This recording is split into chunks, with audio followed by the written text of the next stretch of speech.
Hola, ¿qué tal, chicos? Los saluda la maestra Beatriz Barbosa Alvarado. Bienvenidos al curso de Garantías Constitucionales. Esta materia que les voy a impartir en este tercer cuatrimestre va a ser acerca de las garantías o los derechos que establece nuestra Constitución. Primero que nada, les doy la bienvenida a este cuatrimestre mayo-agosto. Me hubiera gustado interactuar con ustedes de manera personal o presencial, pero pues dadas las situaciones, pues ustedes entenderán, ¿verdad? Vamos a trabajar con esta materia que es garantías constitucionales en este cuatrimestre, por lo menos en este periodo de contingencia. Y la manera en la que vamos a trabajar, pues ya probablemente la coordinadora se los habrá explicado.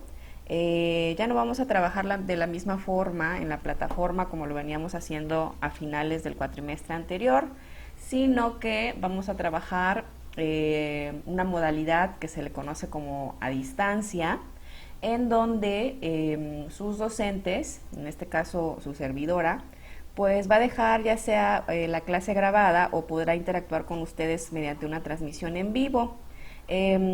Por lo pronto yo voy a trabajar con ustedes de esta forma, con la clase grabada, y les dejaré al final una actividad que tendrán ustedes para entregar posteriormente, ya no en la hora clase que tenemos asignado, sino tendrán ustedes más tiempo. Ya al final les voy a dar las instrucciones pertinentes.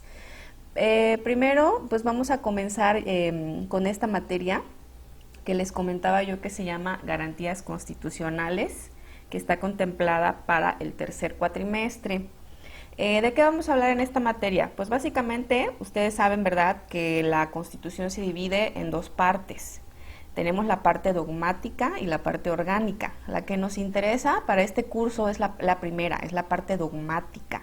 Ustedes saben que en la parte dogmática vamos a encontrar los derechos humanos que están contemplados del artículo 1 al artículo 29. Entonces vamos a analizar detenidamente lo que son estos artículos.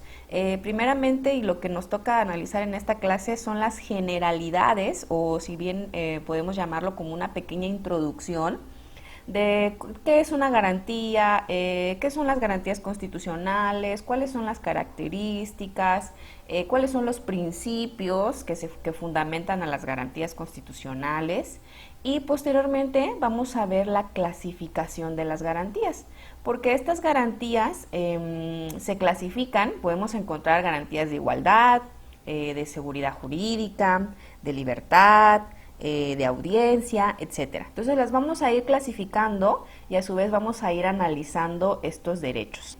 Primero que nada vamos a empezar con lo que es la acepción de la palabra garantía. Y ojo con lo que voy a decir a continuación. Si bien es cierto, la materia se llama garantías constitucionales, probablemente ustedes también habrán escuchado el término de garantías individuales. Primeramente se le conocía de esa forma, y actualmente se le conoce como derechos humanos, o también la nueva concepción es derechos fundamentales. Podemos llamarlos garantías constitucionales, garantías individuales, derechos humanos o derechos fundamentales. Podemos llamarlos de esa forma. Esto también va dependiendo del criterio del autor. En este caso, la autora que yo voy a manejar en este curso es la autora Marta Elba Izquierdo Muciño, de Editorial Oxford. Esa es la autora que yo voy a manejar. Y en su segunda edición ella le llamaba garantías individuales. Sin embargo, hay autores, ¿verdad?, que prefieren llamarles derechos humanos o derechos fundamentales o garantías constitucionales. Pero entonces vamos a empezar primero con lo que es la palabra garantía. ¿Qué es lo que significa la palabra garantía? Y vamos a encontrarlo desde dos puntos de vista: como derechos, y también lo vamos a encontrar como medio de protección. Si empezamos con lo que es la primera concepción, que es como derechos, aquí tenemos en la diapositiva que dice: la Comisión Nacional de Derechos Humanos define así los derechos del hombre. Son inherentes al ser humano, sin los cuales no se puede vivir, y por tanto el Estado los debe respetar, proteger y defender. Entonces, eso es lo que va a considerar la Comisión Nacional de Derechos Humanos. como los derechos del hombre. Se le llama derechos del hombre, pues como obviamente por lógica, ¿verdad? Son los derechos con los que cuenta únicamente pues el ser vivo, ¿verdad? Hablando de hombres, ¿verdad? Y al decir hombre no solamente nos referimos al hombre, es una concepción general, ¿verdad? Podemos decir hombres, mujeres, niños, niñas, etcétera, ¿verdad? Entonces, al mencionar la palabra inherente, ¿sí? Significa que es algo que el ser humano, por el solo hecho de serlo, es algo nato. O sea que por el solo hecho de ser humano, ya tenemos o contamos con esos derechos, ¿verdad? La Constitución Política de nuestro país contempla estas garantías en sus primeros 29 artículos, ¿sí? Y establece, ¿verdad?, que está protegido el ciudadano mexicano, y no solamente el ciudadano mexicano, ustedes lo saben, también los extranjeros, por el solo hecho de pisar el territorio mexicano, ya gozan también de estas garantías. Ahora, la otra concepción que yo les mencionaba es como medios de protección. ¿Qué significa la palabra garantía? Bueno, el diccionario de la Real Academia Española define garantía como la acción o efecto de afianzar lo estipulado. Entonces, garantía es todo lo que se entrega o se promete para asegurar el cumplimiento de una oferta. Estamos hablando solo de la palabra garantía, ¿sale? Entonces, cuando nosotros hablamos de garantía, vean que por aquí puse una imagen, pues nos referimos cuando hablamos de garantía, viene de garantizar, ¿sí? O sea, que es acción de entregar algo, ¿sí? Una cosa, ¿sí? Para garantizar que voy a cumplir con cierta, por ejemplo, obligación. Si traemos ese ejemplo, por ejemplo, válgase la redundancia, en el contrato de prenda. Ustedes saben bien, ¿verdad?, que en el contrato de prenda lo analizamos en la materia de derecho romano, si bien recuerdan. El contrato de prenda, ¿verdad?, es un contrato accesorio, ¿verdad?, que básicamente consiste en que voy a solicitar un préstamo, y para que el acreedor se asegure de que yo voy a pagarle, ¿sí?, básicamente me va a solicitar una garantía, ¿sí? Y esta garantía, pues si hablamos específicamente del contrato de prenda, pues va a consistir en una cosa mueble, ¿verdad? Porque para bienes inmuebles, acuérdense que está la hipoteca. Entonces, me va a pedir una garantía, ¿sí?, de que, pues, al momento en que si yo, por ejemplo, no puedo cumplir con esa obligación, con pagar el préstamo que solicité, pues entonces este bien mueble pues va a servir para eso, ¿verdad? Para asegurar, en dado caso que yo no cumpla, pues ya pasará, ¿verdad?, a propiedad del acreedor. Entonces, básicamente eso es lo que consiste o significa la palabra garantía.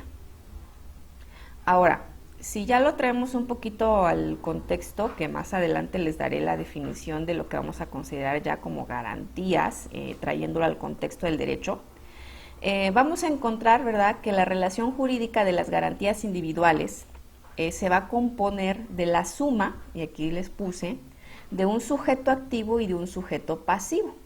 Entonces, ¿quién va a ser el sujeto activo? En este caso, el sujeto activo va a ser el gobernado.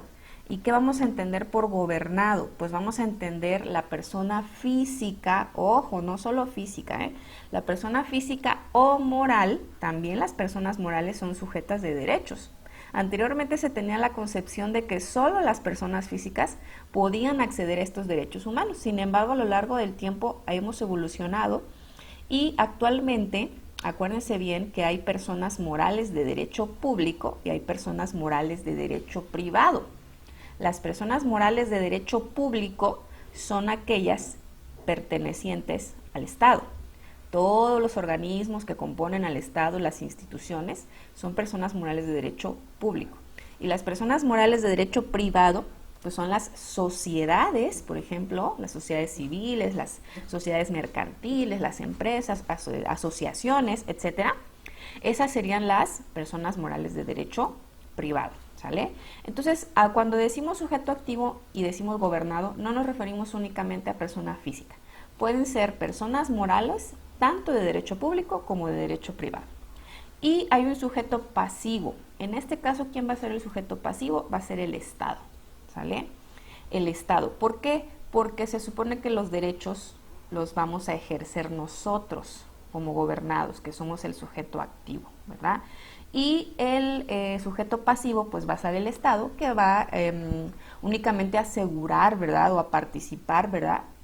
En esta relación como un sujeto pasivo, porque él es el que le va a tocar garantizar los derechos que nosotros tenemos, y a su vez también le puede tocar lo que es vigilar el cumplimiento, ¿verdad?, de estos mismos derechos, y también, dado caso, si se da la situación, si vulnera nuestros derechos, pues entonces ya tendremos nosotros como gobernados los medios para garantizar que se cumplan esos derechos.